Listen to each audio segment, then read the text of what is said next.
In the ever-twisting universe of reality romance, few franchises capture the fragile dance between hope and heartbreak quite like 90 Day Fiancé. Love stories bloom under the pressure of ticking visas, cultural divides, and the relentless gaze of cameras. Some couples rise, others unravel, and sometimes, in the same breath that one promise is broken, another begins.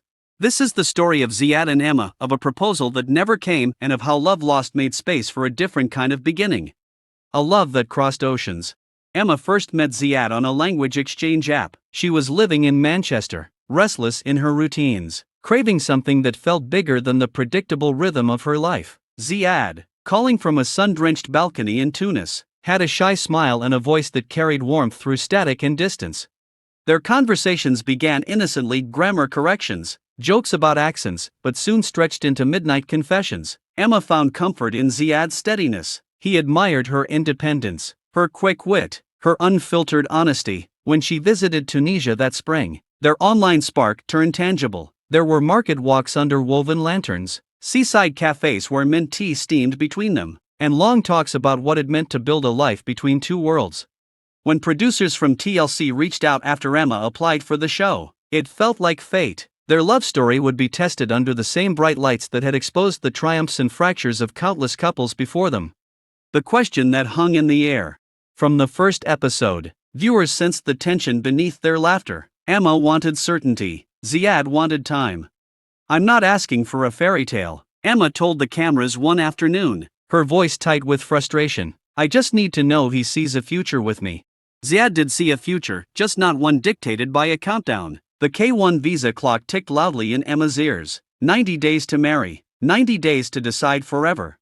But love, Ziad believed, wasn't something to be cornered. Their arguments grew sharper as the weeks passed. Emma wanted to talk venues, rings, guest lists. Ziad wanted to talk about adjusting to England, about finding work, about whether he was ready to leave behind his family and the familiar hum of his hometown. "I feel like I'm being rushed into something sacred," he confessed to the camera crew, his brow furrowed. "Marriage is not just romance, it's responsibility." Emma heard hesitation. Ziad felt pressure. The gap widened. "I can't propose to you."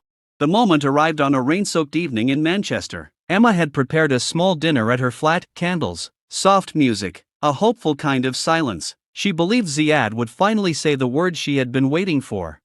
Instead, he reached across the table and held her hands.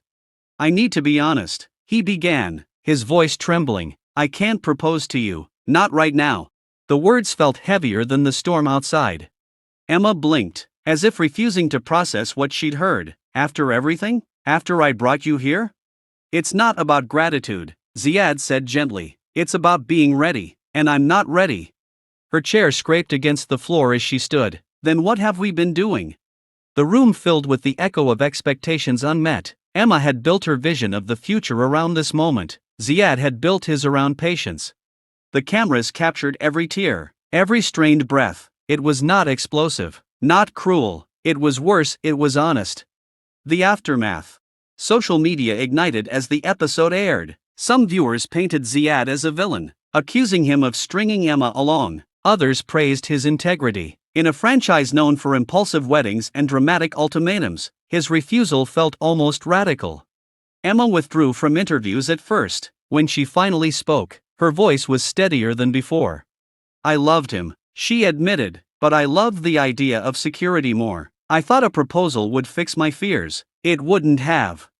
Ziad returned to Tunisia weeks later. At the airport, they embraced like two people mourning not just a relationship, but a version of themselves. "I hope one day you understand," he whispered.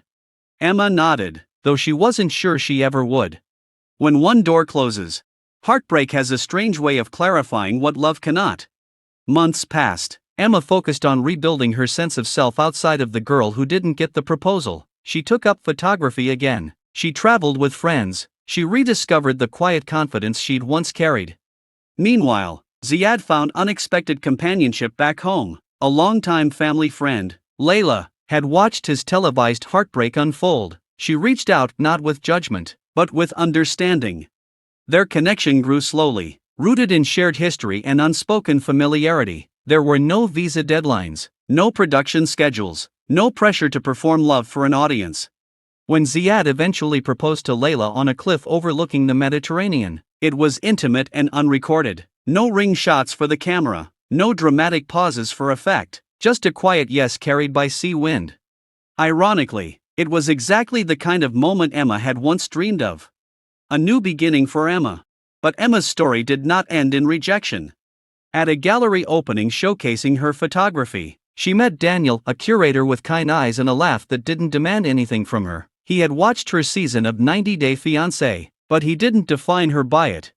"You deserved someone who was ready," he told her one evening as they strolled along the River Irwell. For the first time, Emma realized she wasn't angry at Ziad anymore. He had given her a painful gift, the truth.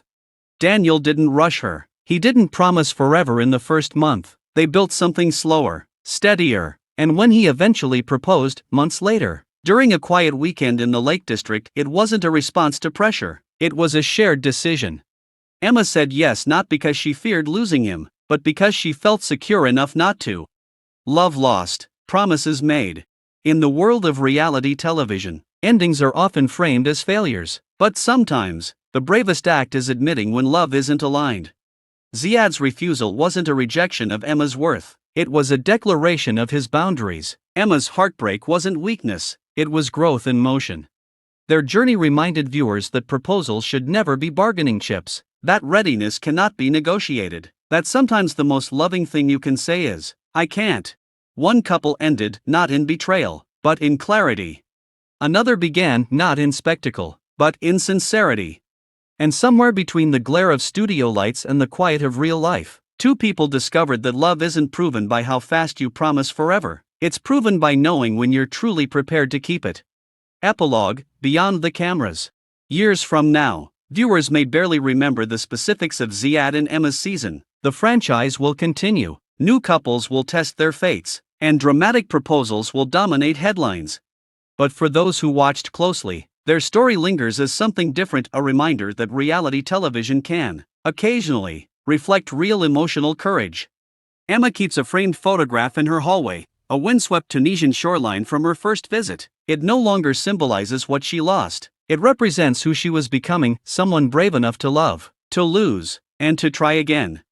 Ziad, now married, sometimes hears from fans who ask if he regrets not proposing that night in Manchester. He always answers the same way. No, because a proposal should be a promise you're ready to honor. In a franchise built on urgency, that simple truth felt revolutionary. Love lost, promises made, and life, inevitably, moving forward.